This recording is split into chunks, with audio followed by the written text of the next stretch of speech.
Новите общински съветници на Камено положиха клетва за встъпване в длъжност. Първото заседание на Общинският съвет в общината започна с химна на Република България. Стефан Бонев получи удостоверение за встъпване в длъжност и длъжностен медал, които му бяха връчени от областният управител Константин Гребенаров.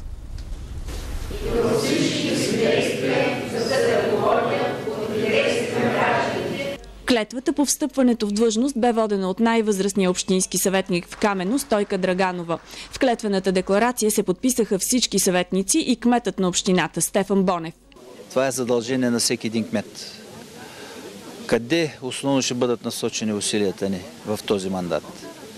Не случайно мотото на кампанията ми беше да довършим започнато. Имаме започнати и спечелени доста проекти, които трябва да ги довършим. Защото те са важни не само за инфраструктурата, а важни за община Камено, за нейното съществуване, комуникации.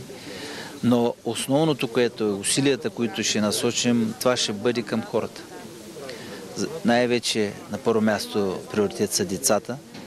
Не е тайна, че ние през миналия мандат закрихме доста училища. Това ни задължава да създаваме добри условия за децата в детските градини, в училищата, защото това е бъдещето на общината. И аз съм убеден, че ще се справим с тази задача, предвид на това, че възможностите, които имаме, са на лице. Новият председател на Общинския съвет в Камено стана Стойка Драганова. Тя бе избрана чрез тайно гласуване. Аз съм сигурна, че ние ще работим задружно в един екип, защото задачите, които стоят пред общината и като нас, общински съветници, са големи и отговорни. Господин Гребенаров, аз ви уверявам, че препоръките, които дадахте, ние ще ги използваме в нашата работа. Защото избирателите на община Камено отново ни повярваха, гласуваха за нас и ние трябва да оправдаем тяхното доверие. За спечелването на новите европроекти и усвояването на евросредствата ще работи общинската администрация в Камено, заяви кметът Стефан Бонев. Със средствата от проектите ще бъдат обновени детските площадки и парковете и ще бъде напълно изградена и инфраструктурата на територията на общината. Резервите са в европейските фондове и ние за това сме се насочили усилията именно към това да усвояваме тези средства. Кандидатстваме, спечелили сме проекти. И другото, което е, тези проекти, които сме ги спечелили, трябва да ги довършим, но ние трябва да подготвим общината и за следващия програмен период 2020.